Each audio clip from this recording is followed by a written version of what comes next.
10 tips every Divine Knockout player should know. Tip number 10, you need to know about the ultimate glow. So when a player's ultimate is ready to go and be used to destroy their opponents or miss, and you cost yourself the game.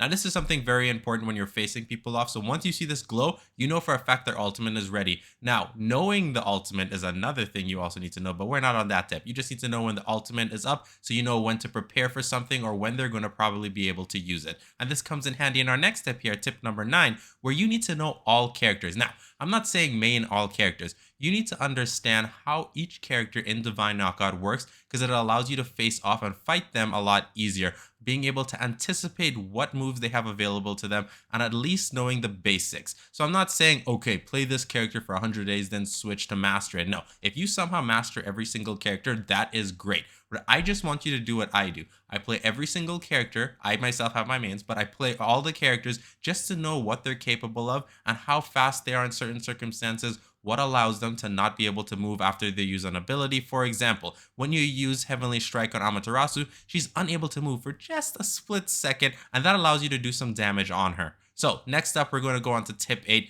Play a lot. Now, this is very important because you're going to want to play Divine Knockout a lot. When you don't play for a certain amount of time, with most games, I would say, you get very rusty. And because Divine Knockout is a 3D brawler, the first of its kind, you're going to get rusty extremely quickly. Yes, you may have some muscle memory to what's going on, but your first couple of games are going to be really rough and you're probably going to lose very quickly. That's why being able to play consistently is something you should try to do if you want to master Divine Knockout characters or just master Divine Knockout. Because when ranked comes out, that's what I'm going to be doing. I need to play every day to keep my skills up in order to climb that ladder. Now, for tip number 7, it follows exactly what we're having in 8, except this is called the rule of 3. For tip number 7, the rule of 3 states that you need to have 3 characters that you are mastering. One of them is going to be your main, while the other 2 are your secondary mains. Why you need secondary mains? Because you never know if somebody's going to choose your main by accident, or you need to switch up team comps just to go against another enemy team in a tournament, or whatever is going on. Plus, sometimes some people don't like to play the same character all the time, so having 2 other characters you're just as good with,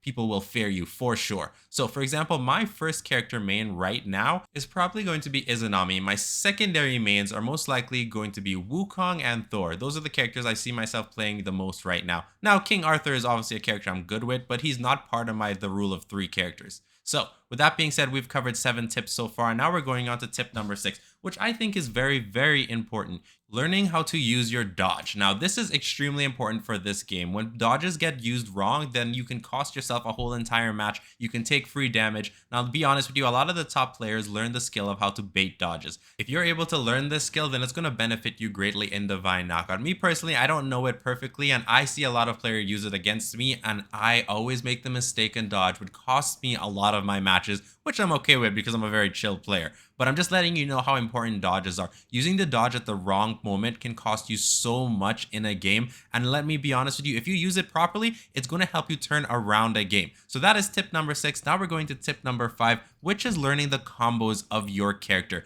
Now, yes, playing a lot is going to teach you how to play your character. However, that doesn't necessarily mean you're going to learn the combos. I know a lot of players out there who have played over 50 hours into a certain character and they still do not know the combos for their character, which is pretty funny. I mean, it happens. Me personally, I didn't know everything about Wukong. Other players had to figure it out, and I was taught it by some of my friends, one mainly Angelic. He was able to teach me a lot of the extra things I needed to know about Wukong. There's some things also I don't know about Athena. No matter how much I play her, there are so many tips and tricks I just don't know. So learning the combos either from a friend or just figuring it out on your own is something you need to do. So you're play testing as you're going along. Now for tip number 4, it's going to be the distance of your character's abilities and attacks. That's right, abilities and attacks. They all have their own individual ranges and they vary so heavily between all characters in the game. For example, if you're going to be playing characters like Hercules and Ymir, your range is going to be a lot longer than characters like Loki or Thor, and that's something to keep in mind. So when you're switching characters, knowing the range of your main characters, which is why I always said have the rule of 3, it allows you to be a better Divine Knockout player overall.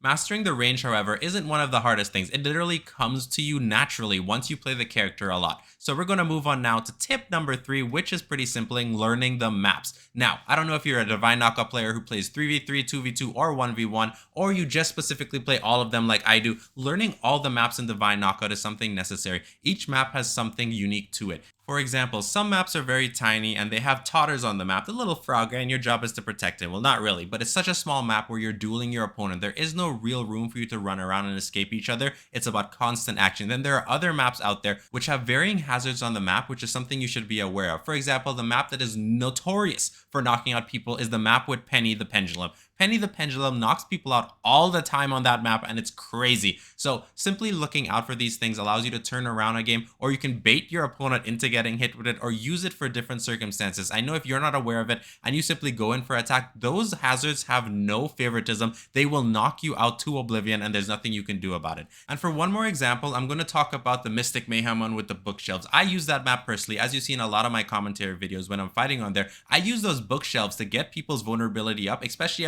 if I'm down just a little bit, or I use it to my advantage to ensure that I can knock people out early. That's something that you need to keep aware of with your maps. That's why when you play a lot of Divine Knockout, you naturally start to learn the basics of the map, but think about the hazards. What can you do to use it to your favor, or just avoid it because you may get hit by it yourself? Okay, now for tip number 2, it's pretty simple, knowing the build for your specific characters. Now why this is important, you don't want to use the basic builds, because for 3v3, 2v2, and 1v1, there's actually different versions of the builds out there. Yes, as the game gets updated, they may change the way divine blessings work, minor blessings, or greater blessings, who knows? But the simple fact is, you want to know and take the time to read what is available to your character and change it around. Switch it as much as possible so you can find a build that suits your playstyle perfectly. This is very important. There's not much to be said on this other than you should try it out. If you do have a problem and you can't figure it out yourself, that's the point why we make build guides on Divine Knockout. I personally have made a couple of guides on Divine Knockout characters. You can always check those out. But if you do not see one on my channel, you could recommend it to me for me to make, or you could just go to the Divine Knockout Discord, and a lot of people are willing to share their information to you. So that's all the tips there. We just have one more tip to go, and tip number 1 is going to be very simple. You need to have fun.